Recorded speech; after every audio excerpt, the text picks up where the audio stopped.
Sealed Gate, A Lost Civilization, is a role-playing game featuring 16 playable characters, an in-depth character development system, turn-based battle, and a deep, rich story full of discovery and wonder. It also features a massive world with an in-depth government system and history, all seamlessly integrated with zero load times. Sealed Gate, SG for short, was started in September of 2006, for what I can tell, with a design document. This is before Platform Masters existed, and even before 10 Elemental Masters' most current version. My books, The Legend of the 10 Elemental Masters and The Secret in the Basement, were written using the systems from Sealed Gate as they were at the time. I've had stat systems before, such as this example here from August 23, 2004, but the first true integration of Sealed Gate's systems was with 10 Elemental Masters, which is this one. The Secret in the Basement only has a few slight changes. Only recently have I added a lot more stats and status effects, especially once I fixed the balance issue that I had plaguing me for over a decade. Barely a week after I came up with a solution for the balance issue, I gained a huge urge to want to write the entire story for Sealed Gate. And so, I did just that. This is a scene from near the end of Act 3, during the Facenda Ninbarana events, when I was first writing the story, the first pass. What is the story about? From the intended back-of-the-box synopsis, it goes like this. When an ancient scroll is discovered, a flood of rumors and speculation spreads around the world about the mystique of ancient ruins. A group of messengers become archaeologists when their home gets unexplainably destroyed.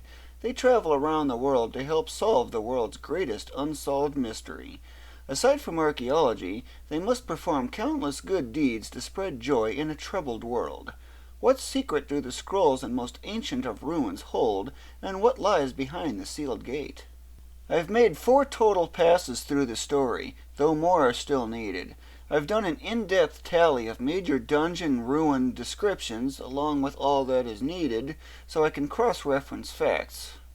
Unlike most role-playing games, the story for Sealed Gate is entirely optional. The only forced story progress is that of the tutorial, which explains how to play the game and gets a full party of 6. After that, you're free to explore on your own, limited only by power, abilities, and your imagination. Following the story makes the discoveries much easier as, without, you're on your own. Everything is accessible right from game start, except for items only needed for story advancement. Sealed Gate combines elements from the classics to the modern era. From roaming around town to speaking with non-player characters and shop, to fighting countless monsters that roam around outside of towns, and figuring out how to solve various puzzles and ruins to uncover ancient scrolls, key discs, and other artifacts for a world-famous history museum. There is endless possibility. You never know when you'll encounter the boss, if there even is a boss. The in-depth party menu system allows for huge versatility in customizing and organizing your party to suit your playing style. When you first choose New Game from the title screen, you will need to customize Sebastian, who is central to the game's story, based on your playing style. You can choose a list of preset classes, such as Balanced, Warrior, Paladin, Wizard, Ninja, Thief, or Tank, among others, and grade your status and elemental defense and intelligence on a 1 to 9 scale. Or, for more advanced users, choose the custom class, then score each of the 59 attributes from -125 to +125 credits, which is then multiplied by the multiplier to determine the strengths, gains, or weaknesses, losses. If you're not sure what something is or does, check the info section here for a quick explanation. For in-depth details, you can activate Inquiry Mode, then simply hover the cursor over it. For Easy Mode, you just choose the class and rate the 4 aspects on a 1 to 9 scale. Advanced Mode is used with the custom class. Regardless, you can set up to 3 talents, which count as strength points. Talents are permanent and cannot be changed, but they offer passive bonuses. When customizing Sebastian, you can allocate up to 20,000 strength and weakness points, and both strengths and weaknesses must exactly balance out like this. Notice this 0. Easy mode automatically does this by adjusting the 20 main stats, though the 125 credit and 20,000 point caps still apply. There are 20 main stats separated into 3 groups for physical, magical, and dexterity. The 6 physical stats govern the character's physical ability. See the video description for details on what the stats, status effects, and elements do throughout this section. The 7 magical stats govern the character's magic ability. The 7 dexterity stats govern the character's ability to act and execute actions. There are 5 neutral status effects, 12 minor status effects, 11 severe status effects, and 10 elements. The values function as a multiplier on the character's defense stat. If it goes below 0.7, it's counted as a weakness where the source's attack power is doubled and the target's defense is halved. Having an ability or piece of equipment offering resistance negates the weakness aspect, even if it's displayed as 0.4. Minor status effects require heal or better to remove. Severe status effects require normalize or better to remove, except fatal, which requires revival spells or items instead. Neutral status effects are removed by normalize or cleanse. The number of available ability slots for learning and equipping, effectively their intelligence, is the last component. The number of usage slots is exactly 2.5 times that of the number of learn slots, regardless. Once the game starts, the familiar layout will appear, showing the main action scene on the right and the stats on the left panel. Upon starting, you'll see Sebastian walking to the castle from the western entrance to town, and you'll be asked if you would like a tutorial on basic movement. While advancing the story, you'll have dialog boxes showing up, much like the classics. An arrow in the bottom right corner means there is more text to follow on that same window. Very important characters not in the party have a green life bar and bold name. Non-player characters don't have the bold name. The overrun by frogs remark is due to the way the spawn algorithm works and the small snake disappearing once past a certain point. See the video description for an in-depth explanation on what that means. This is the party of the story referenced in the scene. Pause the video if you want time to read it. Shopping in Sealed Gate works very similar to a real-world retail store. Enter the store, get to the appropriate section, inspect the shelf, choose the item you want, for equipment the rank next, the quantity, then confirm. The items will be added to the cart. Store employees have blue life bars. Ask them if you'd like more detail on products, or go to whatever item you're after, if the store carries it.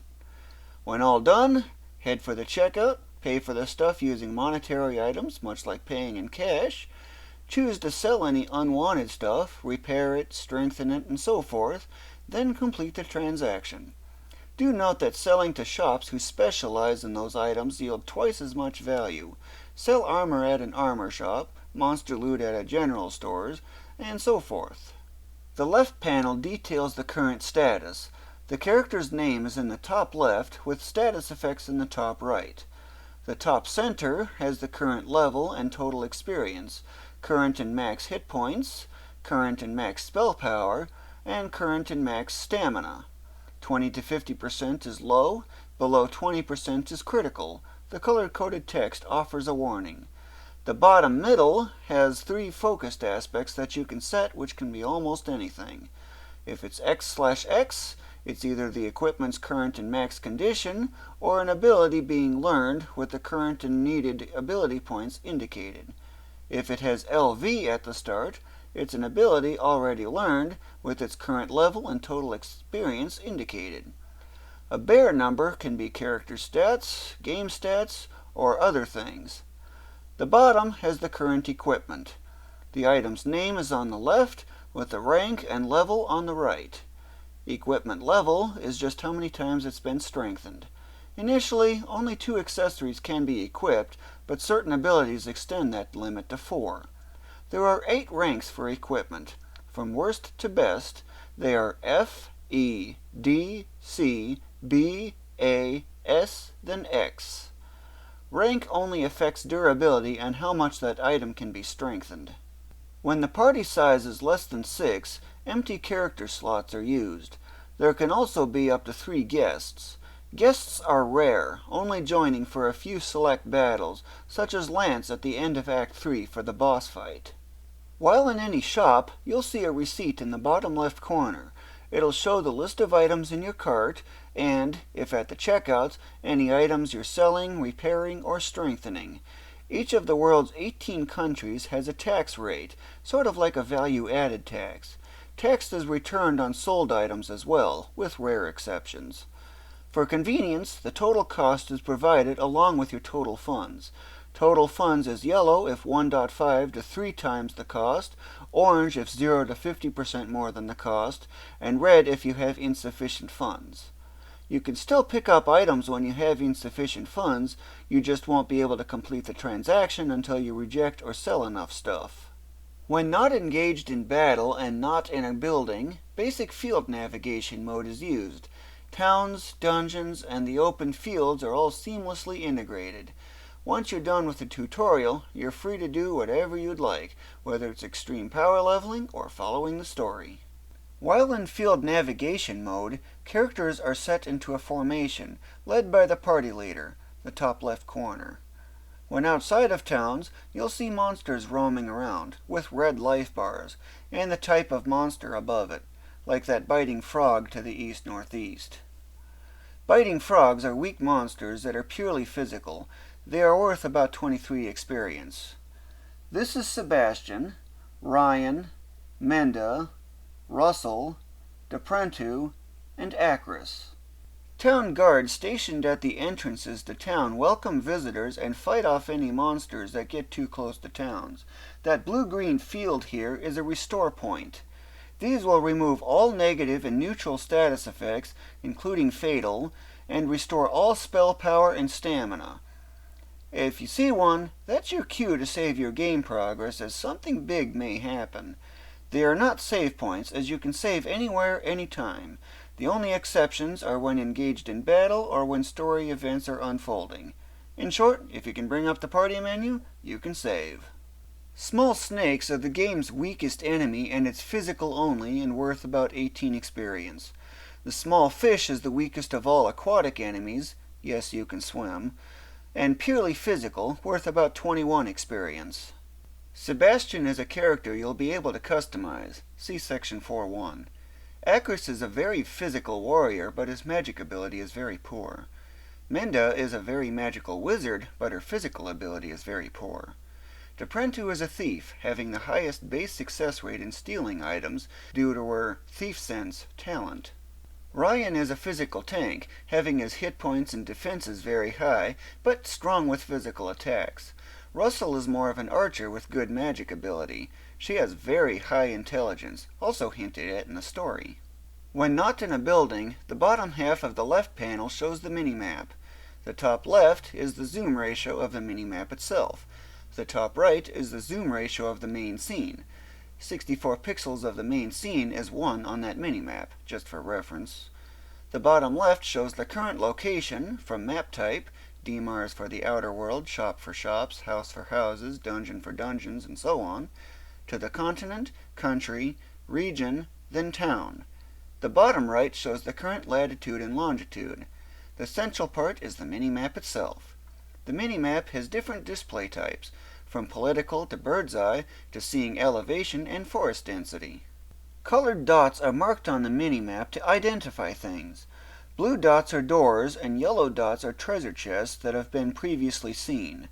Green dots are non-player characters, white is restore points, and red for monsters.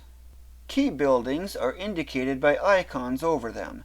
A castle is used for castles where kings and queens are to be encountered, leaders of kingdom-type countries. The fancy building to the southeast is the bank, used to exchange monetary items or put unwanted items you don't want to sell in storage. Accessory shops are marked by the diamond-studded gold ring. Armor shops have the shield, and weapon shops have the sword. Magic shops have the staff and spells. Travel agencies have a horse-drawn covered wagon and offer information on back history with towns and countries, but not the world, as the Acidia History Museum does that. The city hall is where you'll find mayors, leaders of cities. The bag is for a general store where you'll be selling loot dropped from monsters. The potion is the item store, and the book is the skill shop. When not engaged in battle or story events, you can call up the party menu at any time. This is used for managing who is in the party, checking what to do, where something is, or the all-important save function. The left side shows the active party. These are the characters who engage in battle. The setup is similar to the character banners in the left panel outside of the party menu. The only difference is that the right side has the equipment's current and max condition as numbers instead of names. The bottom right portion consists of the reserve party. These are characters that do not engage in battle. Another panel of 15 more characters are reserved for all guests that join. The top right banner consists of the menu options, game stats, and the usual quick help. For details on the game stats and what the menu options do, see the video description. Battle is initiated in one of three ways. The first is that a monster spots one of the characters and makes the first strike. The second is bringing up the battle menu, which can be done at almost any time, and targeting a monster with some provoking action. The third is through rare, certain story events that trigger battles. Battles in Sealed Gate are turn-based, to allow for the fullest potential of the characters to be utilized. When any action made by the party or an enemy engaged in battle with the party makes an action, the combat log displays, showing the 8 most recent actions from left to right, bottom to top. Number 1 is the most recent, number 8 is the oldest.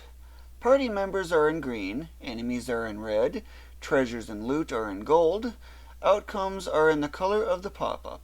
When an enemy's life bar is thicker, that enemy is engaged in combat.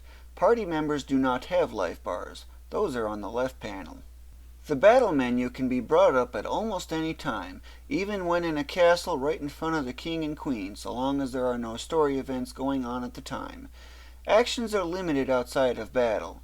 See the video description for details on what the battle menu's options do. The pingus is a magic-based monster resembling a penguin and worth about 36 experience. Enemies not engaged in battle have a thin life bar. When enemies are defeated, they leave behind one of 3 types of loot objects: a bag, a small cheap-looking treasure chest, or a fancy chest, depending on the type of loot. When engaged in battle, the minimap is replaced by the turn order indicator. This is used for strategic purposes, to plan how and when to execute actions, who is next, and so forth. The character with the active turn always has 0 for their time, which is expressed as milliseconds at first, but later becomes microseconds, nanoseconds, and so forth as characters get to higher levels. You have unlimited time to set an action, so there's no rush. When you set an action, it doesn't execute right away. It executes when that character gets their turn again. Like, when Acris sets his action, all times will decrease by the amount of time for the unit with the least amount of time remaining. In this case, everyone's times will be reduced by 6.897 milliseconds, meant as previous action. Fire, in this case, will execute, and if that doesn't defeat all enemies engaged in combat, the player will need to input the next command for that character. Enemy actions are not revealed until the Action Sense ability is learned, amplified by the Action Sense Boost talent. The bars behind the times are a visual guide as to how soon they'll be acting. It's based on 5 turns of the fastest unit. Let's fast forward about 64 hours for a story-focused player. This is what you might see. The party is on the way to Eruga of Megir from Olu of Eludian. Megir is basically farming country.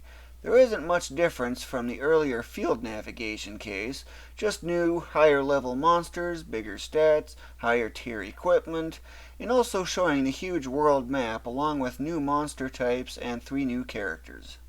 Leifer, with a samurai bun for his hair and wearing a general's uniform, is one of the best characters in the game for overall stats and usefulness, but is very weak on elemental defenses. He is the one in the southeast corner. Chromia, with the Queen's crown and red gown, is in the middle. She specializes in ranged weapons, but also has decent magic skill. Kristen, in the green bell-bottom dress, is in the southwest part. She is a magic-based tank. Menda, Deprentu, and Sebastian are already known. The Flame Dragon is a basic fire-based monster. With the Aura Sense ability, enemy levels are displayed above their names. The Viper is a venomous snake that loves poison status and is highly physical, but has some magic, albeit weak magic. Gazing Lizard causes blindness status, but is otherwise equal on physical and magical. Beakles are basic bird monsters that tend to use magic, but are also somewhat physical. Being flyers, their shadows are cast to the ground below. Field rats like to cause disease status, but are otherwise very weak physical monsters with high evasion. Being much later, characters are much higher level and tend to have much stronger, higher rank equipment. Status effects become more useful and potent. Early on, equipment upgrades are frequent because lower rank equipment is the norm and cannot be strengthened much. Later on, however, higher rank equipment becomes the norm, so strengthening them with Wixom becomes much more common. Notice the huge zoom ratio for the minimap. That's 1,024 times as zoomed out as what is seen in the early field navigation screenshot. The world of Dimar is composed of 5 continents, one of which is hidden, and 18 countries, 21 internally. The large font are the continent names: Junicia, Tigrama, Saramather, and Korubanan.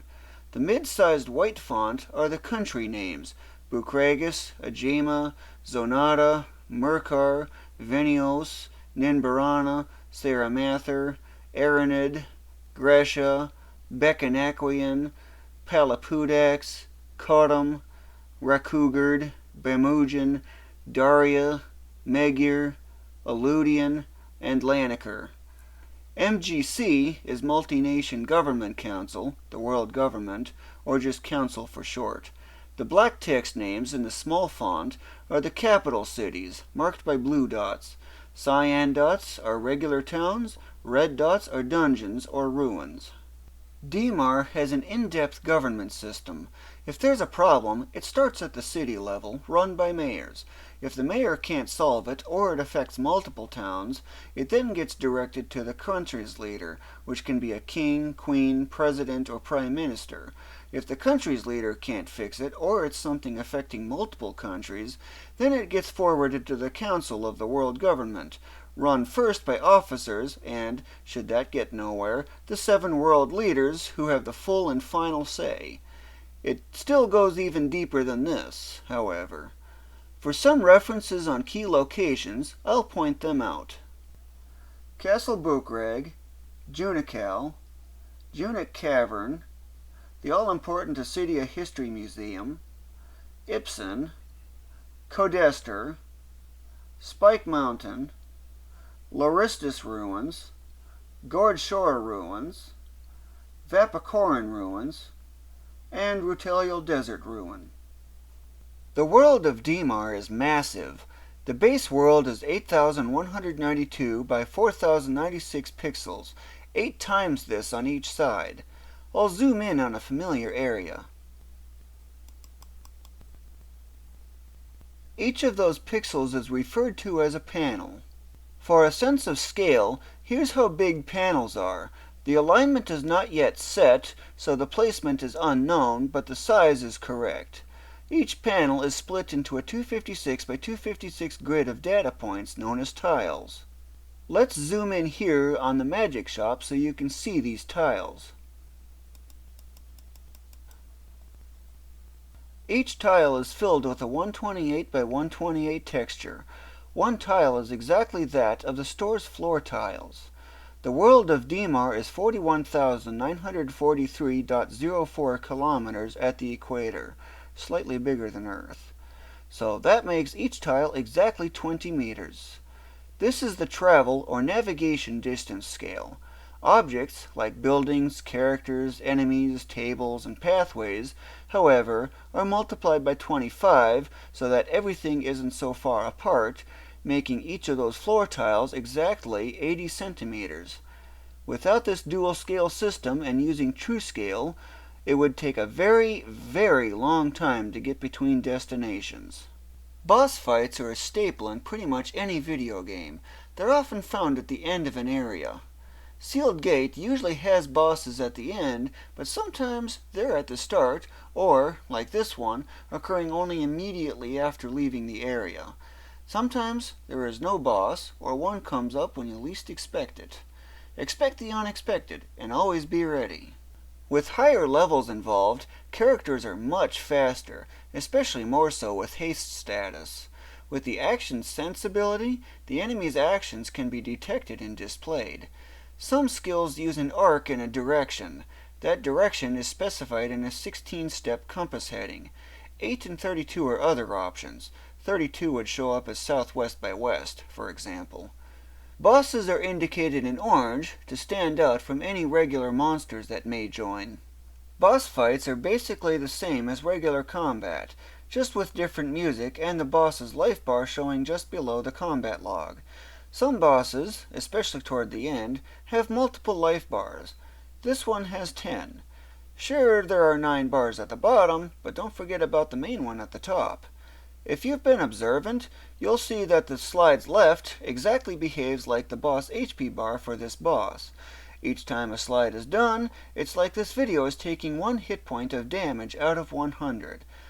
At the bottom is the battle menu, showing how versatile magic is. Selecting magic brings up the list of 17 favorited spells. From there, choose a spell, the spell level, highest available is the default, but this can be adjusted, the target, and, if multi is selected, editing the targeting where you can add single units or areas of effect. Areas of effect can be converted to singles, and you can quickly filter out enemies and allies. When done, execute, and it'll go to the next character's turn, executing that previously set action as before, and watch this video's life bar deplete. This is Leifer, Kristen, Ivan in her bushy hair and ship captain's hat, Russell, Tanner in the ship crew hat, and Sebastian. Notice how the boss has a much wider life bar and the slow status effect icon to the right of the name. The Arctic pingus is an ice-based pingus. The replica of the boss image is by its life bar, but doesn't have a life bar above it because it's not an actual target. As for the new characters, Ivan is a magic-based thief, similar to Deprentu, but not quite as effective at stealing. Tanner is like a ninja, fast and accurate with strong physical ability, which is why he's berserked. The others are all known familiars covered earlier. There are nearly 100 total sites for ruins around the world. Around 40 or so are required by the story. Most are small, but a few are large, especially toward the end. Most ruins are indoors, but a few are outdoors. While exploring ruins, you'll encounter puzzles. Guessing which colors of key discs to insert is a common one, along with puzzle levers. But then there's this creative thinking puzzle involving light beams, light statues, and mirrors. The object is to combine red, green, and blue to create new colors and direct the beams of light toward marked spots on the walls or floors. Mirrors can filter out colors. Statues combine or emit them. Statues can only be rotated in steps of 45 degrees. When red and green combine, they produce yellow. Unlike my complex color calculations I do, this is very simple, elementary level, as there's only 8 possible colors. For example, on how this works, consider this cyan spot right here. Cyan is made of green and blue. Start by directing the blue beam toward the green over here. Then rotate this to point to the west. There's a mirror here, but if that gets rotated so it exactly runs parallel, there's actually a small gap in between, hinted by the shadow here, that'll allow the light to pass. Then it will get to this mirror where if you direct that to the north, presto, you got it opened. Now, what's behind that? I don't know. Is it the boss? Is it the monster? Is it a treasure chest? Or is it just some random museum artifact? It's kind of hard to tell. The only way you're going to know? Find out for yourself. Can you figure out the other 8? The last 5 of the playable characters are here. This is Sebastian, already known, Tristan, Lisa with her goofy hairstyle, Renee, Noetus, and Christopher. There are several different types of monsters here, many of which are obsessed with petrification and/or death, typical expectations of late-game stuff. Sandwolves are agile, Medusas love to stare and are very magical, Revenants are undead zombies that also like disease. Desert scorpions like poison and petrify, Crypt Medusas like death and petrification. Noyatus is more of a sorcerer type. He has strong magic, high agility, and a very high magic potency, the character with the highest base stat gain. Renee is a magic user and she has mediocre physical ability.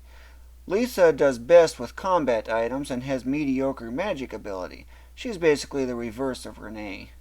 Christopher is the best all-around character. He has the highest base stats and good at everything, at the cost of rather poor elemental and status defenses, though he does have decent ability slots.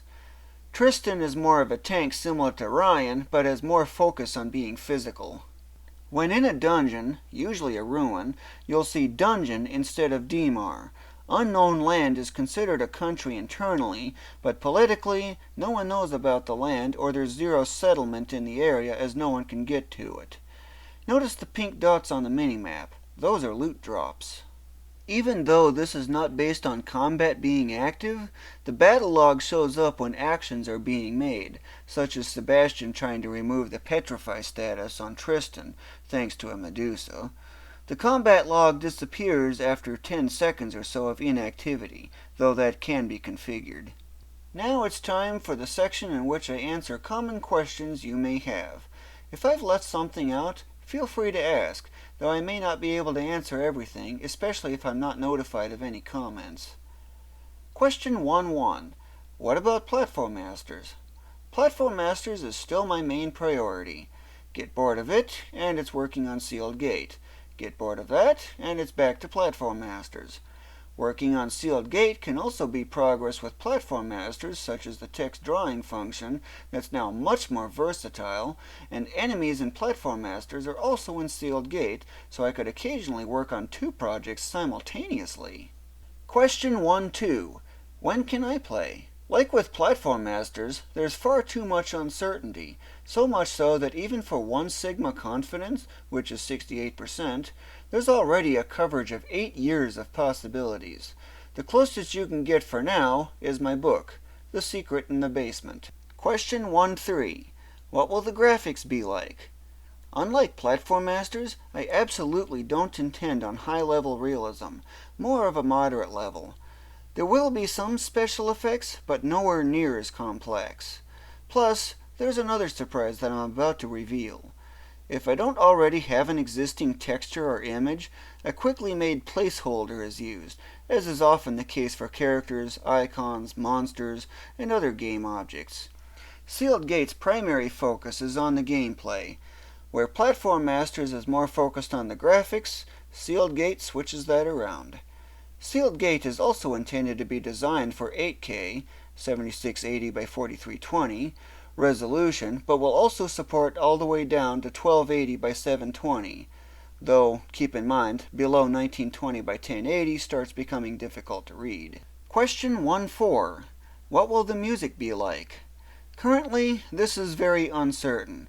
Of course, battle, bosses, certain story scenes, shopping, or visiting leader buildings would have separate music from regular field music, but with regular field mode, that's where I have the uncertainty. I'm thinking of it being based on the country.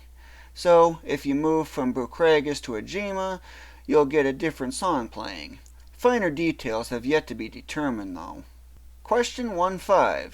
What kind of vehicles are there? Horse-drawn covered wagons that you ride on for a fee, a sailing ship obtained at the end of Act 2, and an airship obtained at the end of Act 6. There are some others, but they have much more limited usage. Question 1-6. What game engine are you using? Originally, I planned on using Platform Master's engine, but the surprise I have in store will mean I'd need another engine, and it'll be one of my own engines as well. Thanks to Platform Masters, I've already got a good start on making it, and SDL, Simple Direct Media Layer, would serve as the backbone. Question 2-1. How do abilities get learned and level up? You start by equipping it in one of the Learn slots in the Ability section of the Part menu, then defeat monsters to get ability points, or AP for short. Some abilities with unusually high ability point costs have books available that can be bought from stores to accelerate the learning process 100-fold. Anyone in the active party must possess the book to get the accelerated learning benefit. Once the ability is learned, what's next depends. Some abilities, like plus abilities, require being equipped in ability use slots in order to level up. Others require being used, such as spells. Others are conditional. To level up Mountaineer, climb on some steep slopes, then go fight some monsters. When abilities reach certain level thresholds, new abilities become available. You start with Resistance, then get Immunity, then get Absorption. Master a bunch at once, and combo abilities become available. Question 2.2. How many abilities are there? While I don't have a full tally just yet, it is estimated that there are close to 1,000 unique abilities. 150 or so are spells. Repeatable ones, from plus abilities, where you can learn up to 999 of one type at once, only count the first instance. Many abilities tend to be similar or upgrades of existing ones. For a sense of how similar things often are, there are abilities like Common Drop Plus, Common Drop Minus, Rare Drop Plus, Rare Drop Minus, Loot Plus, Wixom Drop Plus, Monster Lair, Monster Fear, Spawn Plus, Spawn Minus, etc. That's just for 2 different aspects, and still doesn't cover the full list for these types, though it is most of it. Question 2.3. Why do newly learned abilities start on level 1? This may seem bad, but that's just the ability, not the character or the character's stats. It's also the way the experience system works. That Sand Scorpion is worth about 2.5 billion experience. Defeating it makes that level 1 ability suddenly jump to level 2682. See the first slide of section 1.2 for the formula. Defeating the exact same monster repeatedly will make it jump to 2833, 2921, 2983, 3032, 3071, 3105, 3134, 3159, 3182, and so on. All the while, the character would only gain about 5 levels and all that. Thus, the ability will very quickly catch up, as long as it's used at least once every 5 actions that defeat a monster. It's the same story whether you're picking on level 500 monsters or the game's strongest monsters at level 6320. An action that defeats 7 monsters at once, such as from an area of effect spell, counts as a single defeat action, so if that happens first thing, 4 more such actions will allow for growth, but it stops after that. Question 2.4. How many pieces of equipment are there? To the best of what I can tell, it's close to 2,000. It seems like a ton, but a lot of it is very repetitive, where I only need to set base values and multipliers. Consider just armor. There are 12 tiers, each of 4 different types, special is excluded because it uses a different system, each with 5 different slots. That's 240 pieces alone. Equipment slot data is multiplied by the type data, then is multiplied by the tier offsets. So, instead of 120,000 data points to enter, it's closer to about 4,000 because of the heavy repetition, and much of that is also repetitive, especially for status and elemental defenses being all the same, as 1s. Question 2.5. Will there be controller support? Sealed Gate only needs 12 buttons, optionally control sticks, so controller support is definitely intended. Question 2.6. What do you mean by a stat having 2x or 8x growth? It's simply how the stat is intended to scale with level. A higher multiplier number means it takes fewer levels for a 10-fold increase on that stat. The formula is the orange text at the top. Question 2.7. Why does setting the attack stats to a 7x growth rate instead of 8x fix the balance problem? In short, it's the only way I can think of to still give meaning and purpose to using higher level skills. Don't use a skill, and it falls behind, becoming weaker. At game start, everything is balanced, as I was intending. Skills grow at 6% per skill level. I've provided the essential formulas, sticking to the essentials at the top. There's more complexity, but what's given is only to the point necessary to explain this, such as excluding elemental defenses, damage variation, and critical hits. The bottom part shows the outcome. At game start, the left column, I'm assuming a tank-type character, one who can really absorb big-time damage with ease.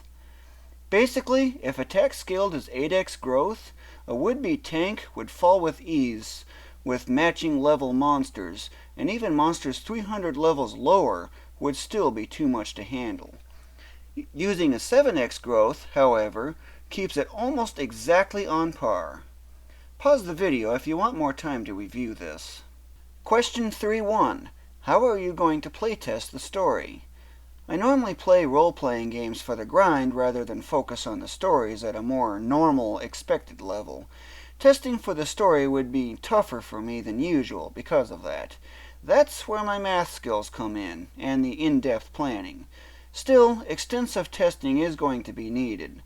Plus, it's also what private and public betas are for.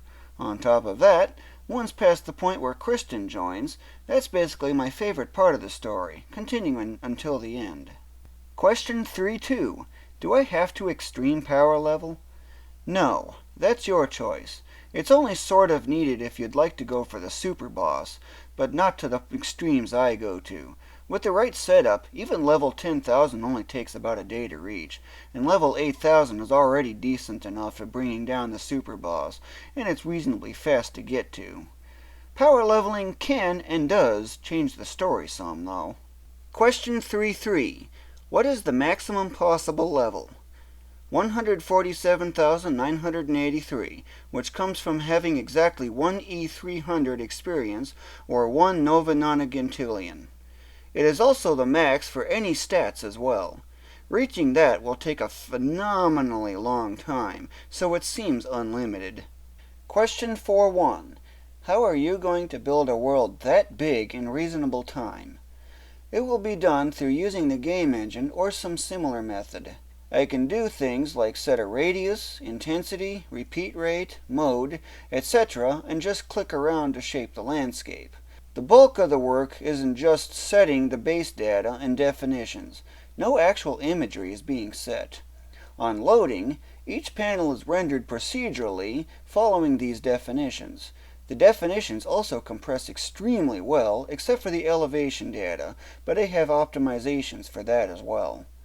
Even then, I'm estimating anywhere from 800 megabytes to 20 gigabytes for the total file size, with the main target of about 10 gigabytes. Question 4.2.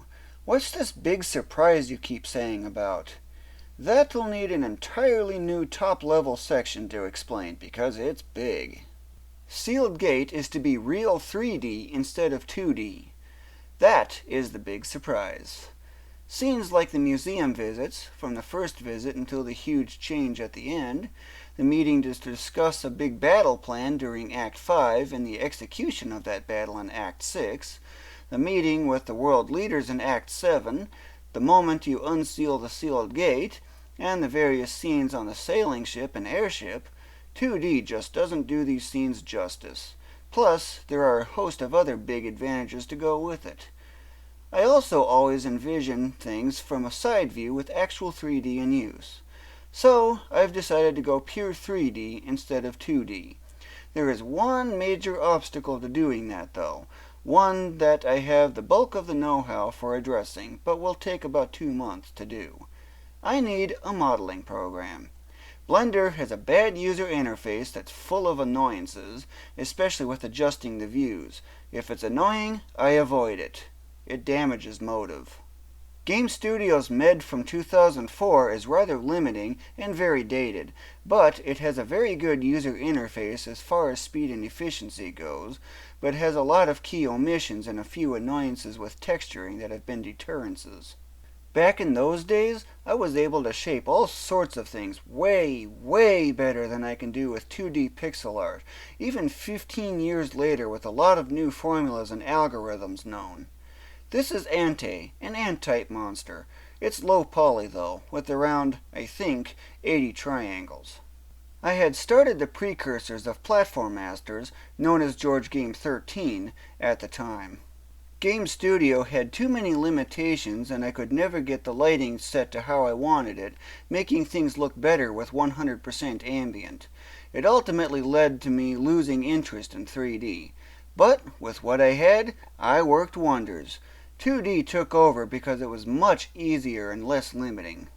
This is stuff from way back in 2004 and 2005, more than 15 years ago. This copier is my greatest masterpiece. So much has changed since. With Blender and Med out of order, I've looked into other options. Everything else is locked behind paywalls, and, worst of all, subscriptions that I 100% refuse to bother with. I'd rather buy the program, not subscribe to it on a monthly basis like antivirus. Or licensing restrictions for commercial use. There is only one option left: make my own modeling program. I already know at least 90% of what's needed, if not 95%, to make one. As of the time this video was created, March 31 of 2021, I've only written the most essential part of the design document for it. Always the first step. A hidden side advantage with using a modeling program is that I'd have a way to get high-quality characters and enemies. Plus, many of the enemies in Platform Masters are also used in Sealed Gate, or vice versa, so I can work on two projects at once. Platform Masters would just use isometric view screen captures of the subject, which includes a high-quality shape, high-quality texturing, and high-quality lighting to go with it, better matching the environment and feel of Platform Masters. Platform Masters will remain as 2D, as per its core design. In fact, a lot of the reason I haven't worked on the gameplay of Platform Masters is because I've been needing to redo the character, and pixel art just means bad quality as I lack algorithms and formulas for it. Or it takes way so much effort to do it. Using a modeling program would fix that, effectively automating it. With the character redone, I can rework the collision detection system, and with that, I can get some progress going on the gameplay. While I have yet to get my main sites back up again, due to financial reasons, I do have pages on Facebook to allow for following along with the process. The links are provided here. The links are also included in the video description for convenience. This game and video are created by Ulillillia. Thank you for watching. Congratulations! You have defeated this video and leveled up.